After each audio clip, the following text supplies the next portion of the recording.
ಎಲ್ರಿಗೂ ನಮಸ್ಕಾರ.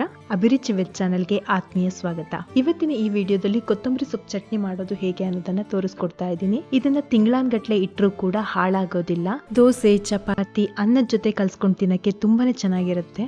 ಕೆಲವು ಟೈಮಲ್ಲಿ ಕೊತ್ತಂಬರಿ ಸೊಪ್ಪು ರೇಟ್ ತುಂಬಾನೇ ಕಡಿಮೆ ಆಗಿರುತ್ತೆ. ಅಂತ ಸಮಯದಲ್ಲಿ ಒಂದ್ 3-4 ಕಟ್ನಷ್ಟು ಕೊತ್ತಂಬರಿ ಸೊಪ್ಪನ್ನ ತಗೊಂಡ್ ಬಂದು ಈ ರೀತಿಯಾಗಿ ಒಣ ಚಟ್ನಿನ ರೆಡಿ ಮಾಡಿ ಇಟ್ಕೋಬಹುದು. ಈ ಚಟ್ನಿ ಮಾಡೋದು ತುಂಬಾನೇ ಸುಲಭ. ಹೇಗ್ ಮಾಡೋದು ಅಂತ ನೋಡೋಣ ಬನ್ನಿ. ಮೊದಲಿಗೆ ಇದಕ್ಕೆ ಬೇಕಾಗಿರುವಂತಹ ಇಂಗ್ರೀಡಿಯೆಂಟ್ಸ್ ನ ಹೇಳ್ತೀನಿ. ಒಣಮೆಣಸು, ಹಾಗೆ ಸ್ವಲ್ಪ ಹುಳಿ, ರುಚಿಗೆ ತಕ್ಕಷ್ಟು ಉಪ್ಪು, 1-2-3 ಕಟ್ಟಷ್ಟು ಕೊತ್ತಂಬರಿ ಸೊಪ್ಪು, ಹಸಿ ತೆಂಗಿನಕಾಯಿ ಅರ್ಧ ಹೋಳು ತಗೊಂಡಿದ್ದೀನಿ, ಸ್ವಲ್ಪ ಜೀರಿಗೆ. ಮೊದಲಿಗೆ ಕೊತ್ತಂಬರಿ ಸೊಪ್ಪನ್ನ ಕ್ಲೀನ್ ಆಗಿ ಬಿಡಿಸ್ಕೊಂಡು ಚೆನ್ನಾಗಿ ತೊಳೆದು ಒಂದು ಬಟ್ಟೆ ಮೇಲೆ ಹರಿದು ಹಾಕೊಂಡು ಅದರಲ್ಲಿರುವಂತಹ ನೀರಿನಂಶ ಹೋಗೋ ತನಕನೂ ಒಣಗಕ್ ಬಿಡಿ.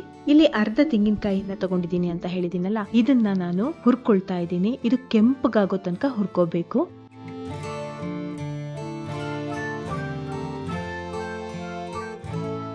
ಇಲ್ಲಿ ನಾನು ಒಂದು ಬಾಣಲೆಗೆ ಗುಂಟೂರು ಮತ್ತೆ ಬ್ಯಾಡಗಿ ಮೆಣಸನ್ನ ಮಿಕ್ಸ್ ಮಾಡಿದ್ದೀನಿ. ಅದಕ್ಕೆ 1 ಸ್ಪೂನ್ ಅಷ್ಟು ಎಣ್ಣೆ ಹಾಕೊಂಡು ಚೆನ್ನಾಗಿ ಹುರ್ಕೊಳ್ಳಿ.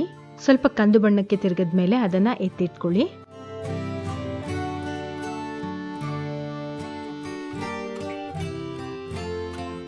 ಈಗ ಬಿಸಿ ಆಗಿರುವಂತಹ ಬಾಣಲೆಗೆ ಕೊತ್ತಂಬರಿ ಸೊಪ್ಪನ್ನ ಸಣ್ಣದಾಗಿ ಕಟ್ ಮಾಡ್ಕೊಂಡು ಹಾಕೊಂಡ್ಬಿಡಿ. ಜೊತೆಗೆ 1 ಟೀ ಸ್ಪೂನ್ ಅಷ್ಟು ಜೀರಿಗೆನ ಸೇರಿಸ್ಕೊಂಡು ಆ ಬಿಸಿಲೇ ಕೊತ್ತಂಬರಿ ಸೊಪ್ಪನ್ನ ಬಾಡಿಸ್ಕೊಳ್ಳಿ.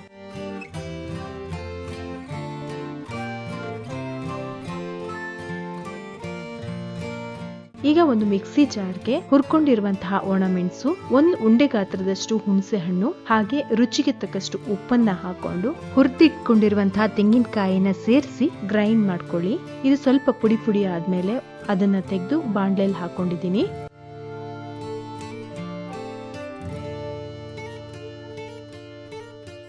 ಈಗ ಇದಕ್ಕೆ ಬಿಸಿ ಮಾಡ್ಕೊಂಡಿರುವಂತಹ ಕೊತ್ತಂಬರಿ ಸೊಪ್ಪನ್ನ ಮಿಕ್ಸ್ ಮಾಡ್ಕೊಂಡು ಮಿಕ್ಸಿ ಜಾರ್ಗೆ ಹಾಕಿ ರುಬ್ಕೊಳ್ಳಿ.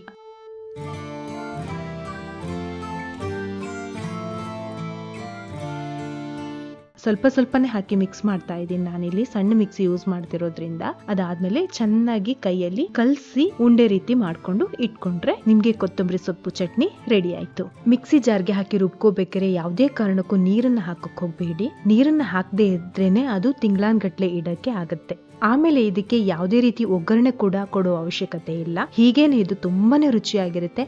ಒಮ್ಮೆ ಟ್ರೈ ಮಾಡಿ ಹೇಗ್ ಬಂತು ಅಂತ ಕಮೆಂಟ್ ಮಾಡಿ ತಿಳಿಸಿ.